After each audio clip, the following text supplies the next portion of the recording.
Ladies and gentlemen, I'm gonna hit you with a bit of a truth bomb today. Motorcycling sales, that is new bike sales, have never recovered since the 2008 financial crash. Here's a nice little graph that shows motorcycle sales and how they've pretty much never bounced back since 2008. Why is that? Is that everyone knew that motorcycling peaked in 2008? Is it because Suzuki's GSX-R 1000 had peaked by that point? Is it because we were all into extreme action sports then and we aren't any longer? I don't know, it's a bit of a zeitgeist moment that was happening in the mid-2000s with motorcycling, and I think the access to easy credit, the disposable income, the general kind of like maximalist consumer mindset that existed at the time really just added to the idea that we should all be riding motorcycles, and people were buying motorcycles as toys more than anything else back in the day. But I wanted to explore a little bit about that today. Why has motorcycling never bounced back? Why is nobody that interested in riding a motorcycle today as they were back in the day? What is holding people back? And is there anything that we can do to help our sport grow? So let's get into it. The first point I'd like to talk about today is the idea that motorcycles are risky and dangerous. We have seen in this new generation that exists now, I'm talking about the kids who are kind of like 18, 19, 20 years old, kind of prime age to go out and get their first motorcycle, right? Their risk-taking behavior across the board is down. These kids don't have premarital sex as much, they don't drink as much, they don't get their driver's licenses at much. You know, what these kids do by and large is basically just sit around at home on their phones and interact with their friends in more of a virtual and digital way. The idea that you could go out and get a motorcycle, have a little bit of freedom, ride around, have a new experience, do something that's a little challenging, a little different, is perhaps a little alien to a lot of these young people. And I'm not saying all of them are like this. I know plenty of young people who have gotten into motorcycling and want to get started with it, but I think it's kind of irrefutable that this upcoming generation is in general taking fewer risks. They are also much more prone to anxiety and depression. The self-reported rates of anxiety and depression have skyrocketed in young people in the last 10, 12, 15 years or so. And the causes for that are still relatively unknown. There are a few theories circulating at this point. The prevalence of social media, smartphone addiction, using the internet too much, being exposed to a lot of content when you're younger, I think has warped young people's perception. It has definitely created false expectations and also probably created the ability to talk yourself out of doing things, right? If your exposure to motorcycling is seeing people get really hurt in crazy crashes online, biker road rage, seeing a bad example being set by our community, you may not want to get into it as a young person. You might decide, well, that doesn't really seem like it's something that's worth my time. That seems like a pretty, low IQ way to spend my life. Another thing that's interesting is there's just way too much competing for people's time and attention nowadays. This is an issue with people who are creating content and streaming services and, watch time and all that stuff. There's so much competing for your attention to the point where some content on Netflix is actually designed to be kind of like low impact because they know that people are putting it on to then just sit on their phones in front of this piece of content. It kind of breaks my brain that, people would want to like intentionally create a TV series to be not really watched, to just be on the background. And so, in terms of video games, entertainment options, there's just so much competing for people's time and attention that maybe they don't have the bandwidth for motorcycling. Obviously, the elephant in the room, and the one we've talked a bunch about on this channel, is the fact that motorcycling can be pretty expensive. Even though pound for pound, it is a relatively inexpensive way to get yourself from point A to point B. There are pretty significant barriers to entry in terms of doing the MSF, getting the gear, learning how to ride the thing. That costs money and time.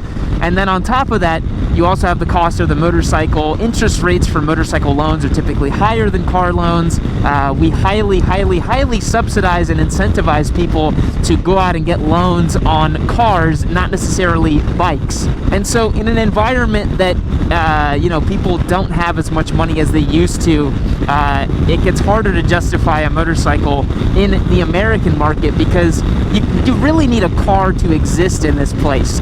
You can get around on just a bike. It is totally doable. But for some places that, get a lot of snowfall, that, have inclement weather more often than not, maybe they're super hot as well too. Some people actually don't want to be out in the heat. And that's something that is getting worse every year with climate change as well too. And so these factors in conjunction maybe are one of the reasons why people don't want to ride too, because they're like, well, if I can buy, a $15,000 Toyota Corolla that can do everything a car does and give me all the, utility and value of a four-wheel vehicle, why would I go and spend $12,000 or $15,000 on a motorcycle that has, a third of that utility? And then I can't ride when it's super cold, and then I can't, carry a bunch of stuff with me. If I want to go take some large music equipment to go practice with my band, or if I want to take a road trip with my buddies, or if I want to do anything, a car certainly provides more utility. And if people are choosing between one or the other, a little commuter vehicle typically makes way more sense than a motorcycle to most people. I talked about it in the beginning of the video too, but there's a sort of like cultural zeitgeist that has kind of slipped away from motorcycling. It's like, I think motorcycling will always be cool. I hope. I know a lot of people find it to be kind of like divorced dad activities because the average age of a motorcyclist is 50 years old. In the United States, 1/3 of every motorcycle sold is a Harley, so the vast majority of riders are like 50-something-year-old guys who have Harleys. And a lot of people don't want to be associated with like divorced dad energy, right? And that, I think, is something that motorcycling does exude in a way, unfortunately. As much as I love motorcycling and doing track days and kind of enjoying, some of the touring aspects of motorcycling and adventure riding, most of the people I meet doing it are like 40 to 55-year-old guys who, not to say that they're all divorced, but there seems to be a higher than average divorce rate amongst guys who have highly disposable amounts of income, are old enough to just kind of yeet themselves at something and not really care. That ticks off a lot of boxes for people in that demographic specifically. All right, this is a special giveaway. This is a Triumph Street Triple 765 RS, and it's available over on yammynoob.co. Sign up as a member for your best chance to win. You'll rack up your entries, join the Discord server. It is a ton of fun. You'll get discounts on merch and access to our amazing newsletter. You'll also get the ability to submit your bikes to me for the live stream. If you've ever wondered, where do I get all these bikes for the live stream and who are all these people? Well, they're from the Discord server. So if you want to join on a deeper level and get access to win some amazing motorcycles, go to yammynoob.co and don't delay. Papa Yam's giving away 54 motorcycles in his time doing this on YouTube. That's a ridiculous amount of bikes. Motorcycling as well, up until very, very recently, has also had a bit of a gender bias issue. I mean, motorcycling is a very male-dominated activity, and so if you're appealing to just 50% of the population, it's hard to grow the sport. It's hard to grow this lifestyle, this hobby, whatever you want to call it, which is why it's been really great in the last 5 years. The fastest growing segment in motorcycling is female riders. It's really cool to see more women feeling comfortable, seeing themselves in motorcycling, having motorcycle options that are appropriate for female riders, given they're usually physically smaller than men. They usually want something with a lower seat height, something that's more approachable. I see so many more women getting involved in rider training courses and adventure riding. These are all good things because if we can't find more dudes to ride, it'd be great if we found more ladies to ride, because I just want more people on motorcycles. I don't care if they're a man, a woman, or anything in between. I just want more people riding bikes. So that kind of brings me to us, right? Those of us who are already currently riding motorcycles and would like more people to ride, because I don't really want to be part of a dying industry or a dying dying trend, or to have this be something that is relegated to, you know, kind of an oddball niche hobby that only a couple of people do. And honestly, it might get to that point with, you know, the emissions control and the fact that, you know, we're not able to continue selling internal combustion engines probably after 2030, 2040 or whatever. It may be that people who ride gas-powered motorcycles, it definitely becomes kind of a niche hobby, sort of like equestrianism or something. People ride horses. Like, certainly people ride horses, but it's not as big as it used to be when everybody rode horses, right? I guess. Like, I'm sure equestrianism was more popular when the United States was much more rural and cars didn't exist, right? Nowadays, it's certainly a niche hobby. And motorcycling may end up being that way, but again, what can we do as a community to prevent that? Well, I think encouraging a more open and welcoming space at all times is definitely the way to go. If you gatekeep motorcycling, that is the opposite of what we need to be doing. Everybody that expresses even an iota of interest in motorcycling, I try to bring them in the fold, show them that it's not as hard as they think, show them that it's a ton of fun. I have two perfect examples of this in my personal life. I have a 2-year-old, I guess she's 2.5 now, 2.5-year-old niece, who is this precocious, adorable, fun-loving little girl. And for whatever reason, she has this like need for speed, and I think it's so sick. And she started expressing desire to like look at my motorcycles. Every time she comes over to our house, she's like, motorcycle, motorcycle, motorcycle. She wants to go in the garage and check them out. And she wants to sit on them. She knows that the throttle makes them go faster. She's very captivated and interested by them. And I think when you have that, and you see that in a young person, granted, she's 2.5, she's very young, but if you see that in any young person, you have to nurture that. Don't squash it, right? If you notice somebody has an interest in something, nurture that interest. Don't squash it. So anybody that approaches you about your bike, if they say, man, I always wanted one of those things, but I knew I'd kill myself, I'd be like, no, you don't, man. You won't kill yourself. Odds are you'll be just fine. You'll probably be scared of it for the first 6 months. Enjoy it. Ride it. Come on. Get into it. There was a guy that popped up towards me. I was outside of a cafe here the other day, and I was on the bike, and I was wearing the Yami Noob merch shirt because I was going to go film a video in the garage later. And he drives up and he's like, I love your shirt. And I was like, oh, thanks, I appreciate it. He's like, wait, are you Yami Noob? And I was like, oh yeah, that's me. And he's like, oh, this is awesome. I was like, hey, how's it going? What's your name? We got to talking for a little bit. And then I was like, oh, what do you ride, or do you ride? And he said, no, I don't ride yet, man. Like, I really want to. And I was like, dude, make 2025 your year. Get a bike this year. Come on, let's see it happen, you know? And I hope that, you know, this guy randomly saw this YouTuber in the middle of nowhere, and, you know, he's like convincing him in person to go ride. I'd hope that that encourages him to ride and wants to make him ride more. So we need to make it more welcoming. The other thing that has happened in my personal life lately that I thought was really cool is I really underestimated the appeal of low-stakes, entry-level, two-wheeled vehicles that can be a gateway drug to motorcycling, right?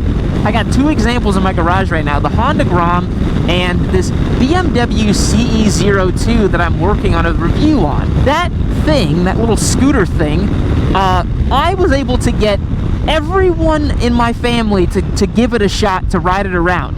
I have never had a vehicle that is two-wheeled and can go at least like 50 miles an hour that people were so unintimidated by that they were like, oh yeah, let me swing a leg. Like, how does it work? Like, I had genuine interest and intrigue about it. I don't know if it's the design language of that machine.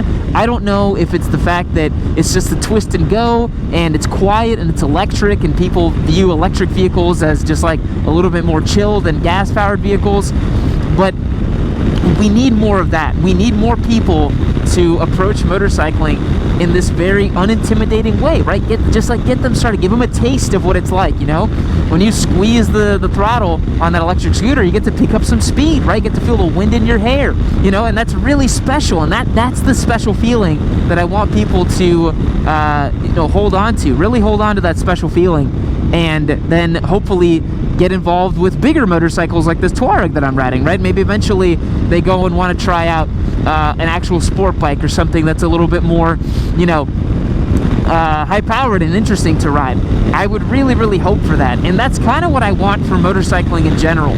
I just really want more people to ride, and it's been a little sad to see that motorcycling is kind of flatlining. It's kind of just like stuck in this place that it's been for a long time. But what do you guys think? Let me know in the comments down below if you agree with what I'm saying here, if you think motorcycling is shrinking. Have you been able to convince anybody in your life to ride a motorcycle? I really find it one of my life's greatest pleasures to get people into the fold with this lifestyle and this hobby. I've managed to convince a couple people in real life to give motorcycling a shot, but I am very happy that I've convinced, I think, several thousands, perhaps tens of thousands of people in the digital world to give motorcycling a shot, man. I really think it provides so much for people. It gives you such a great outlet. I think it's such a positive impact to ride motorcycles, and I really enjoy it so much, and I still enjoy it all these years later. I still have so much fun every time I jump on a bike. It never gets old. It never gets old, dude. It is such a good time to ride a motorcycle. So, guys, I appreciate you checking out today's video. Let me know what you think down below, and I will catch you in the next one. See you later.